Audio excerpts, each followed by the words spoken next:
Presently back here at the old Tallulah Falls College's power plant. Someone removed one of the windows, hence why my camera's in here. I don't like that they did that, but apparently they did. But you can see the turbine here as well as a diesel backup generator they had.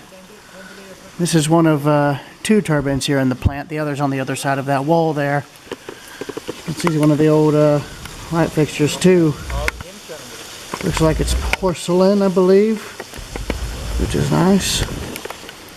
Yeah, some idiot broke this window. They threw a rock in. That's exactly what they did. How do I know? Because there's the rock that broke the glass. I hate that. Oh, I hate that so much.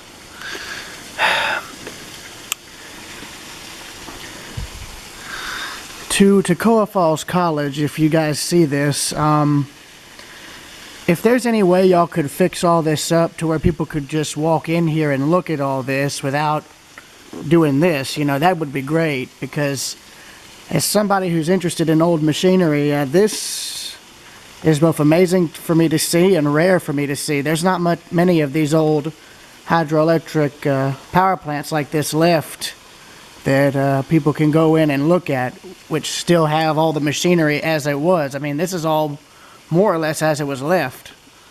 So, I mean, if this could be fixed up and, I guess, made into a proper museum and whatnot, that would be great. It's better than keeping it locked up and forgotten about.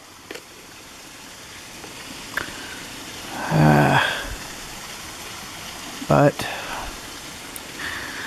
oh well, I guess.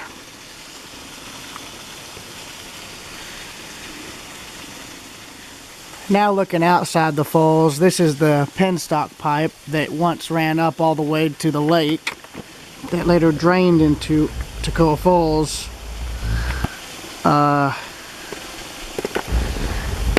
That lake, of course, was where the Kelly Barnes Dam was located, which, if you guys don't know, is the dam that later failed in the 1970s. And more or less decimated this college campus. Killed a lot of people too, from what I remember. But here's the small waterfall behind the plant.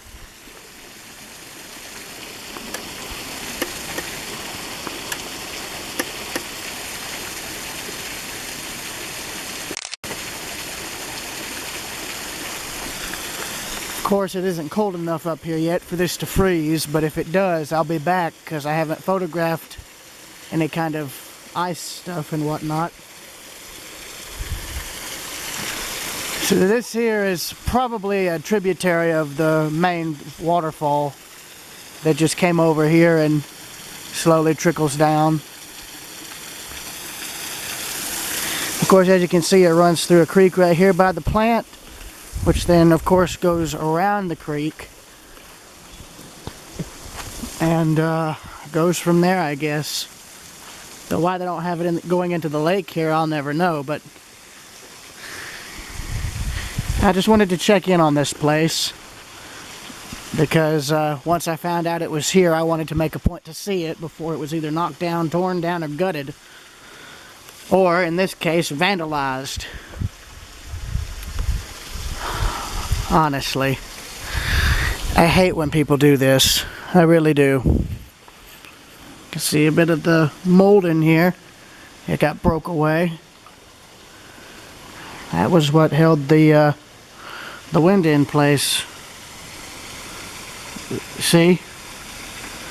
Would have been like that, and the glass would have been behind that. That was original glass too. Oh well. Heck, I'm seeing two rocks here, so two people threw two rocks in this and busted the glass out, which is messed up. I'm sure there was a control panel in here with gauges and stuff, but I don't know where that is. Well, it's interesting. You can see there's where the original wall was for the original mill, or building rather. And then you can see where they later added this extension when they put this other turbine and generator in. Heck, in fact, actually, there was probably a larger generator there on that concrete plinth. And then later, probably in the 50s or 60s, they replaced it with this before they shut it down. But, oh well. Anyways, gonna walk around, show the plant again before I head over to the main waterfall. It looks like they had display windows because all this would have been open right here. That was probably a garage where they could get parts in and out with a car or forklift, I guess. There's another dirty view on the inside, which is you can't really discern what's in there, but it shows the other side of the generator as well as the belt from the turbine. So evidently the turbine was used to power the generator, and I guess they could use gasoline in it as a backup in case the turbines were down or there was low water flow. Speaking of water, I can see where water's seeping in, so that means the pipe work for this plant must still be intact under the turbines, meaning that penstock's probably still getting water in somehow because it's leaking into the building, probably from the foundation since the creek is next door.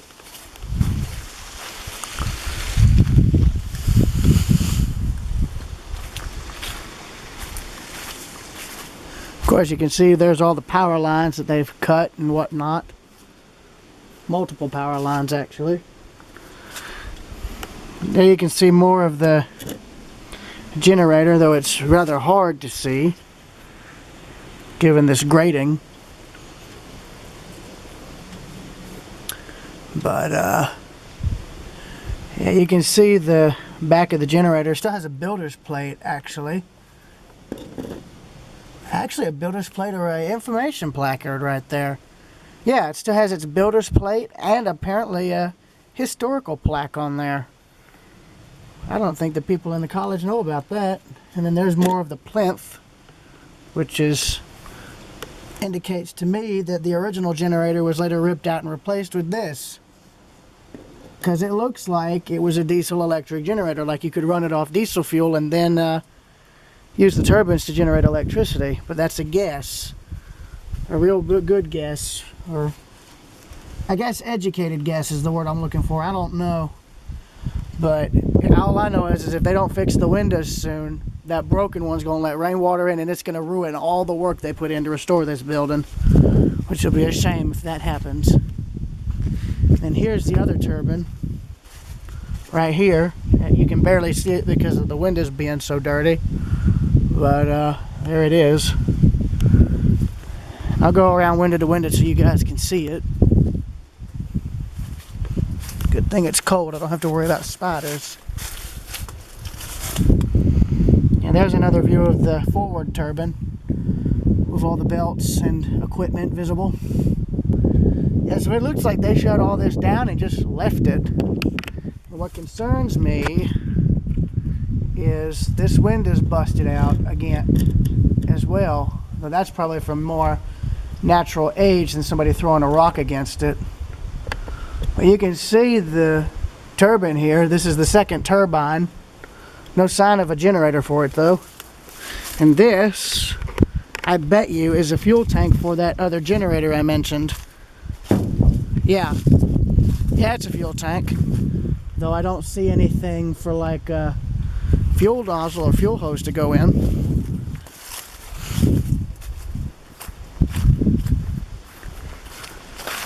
But it's connected to there. Either that or that's where the other stuff was.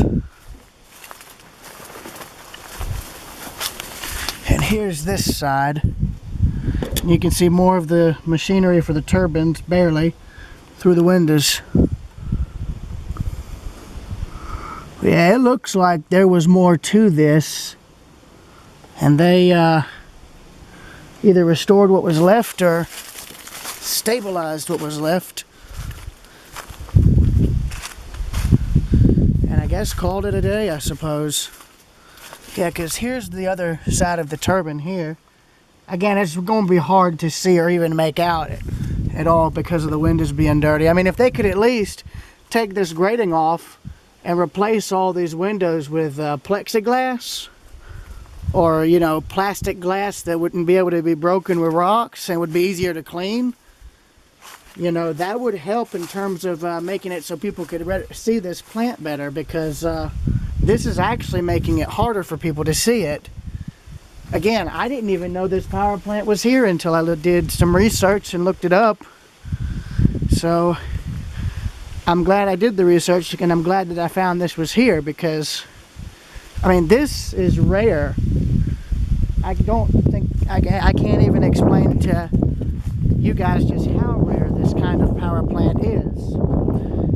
I mean, yeah, you got the massive ones, but in rural communities like Toccoa, or better yet, like up around Roswell, they had power plants like this, around this size, around this scale, and it provided enough power to power small towns.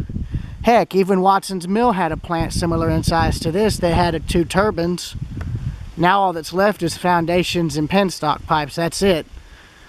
This, I think, is the only intact example of a small rural hydroelectric plant in northeast Georgia. I don't know of any others like it that still exist in as complete of a state as this one.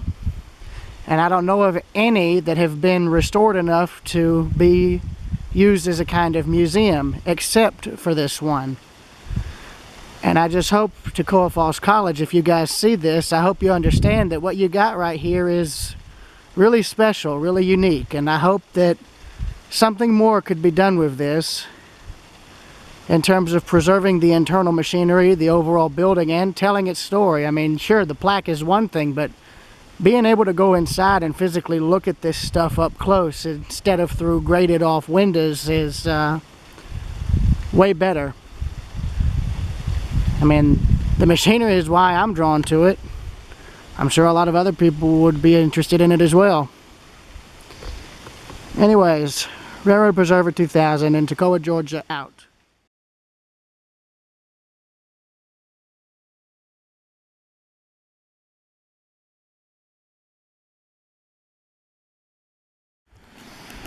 Alright, now I'm currently back at the falls, or on the way to the falls. I've done this walk a million times on camera, but I figured I might as well just stay quiet and let y'all just take it all in sound-wise. So, once I get to the end of this railing, which is right now, the narration will end. So, this is my second video of 2024.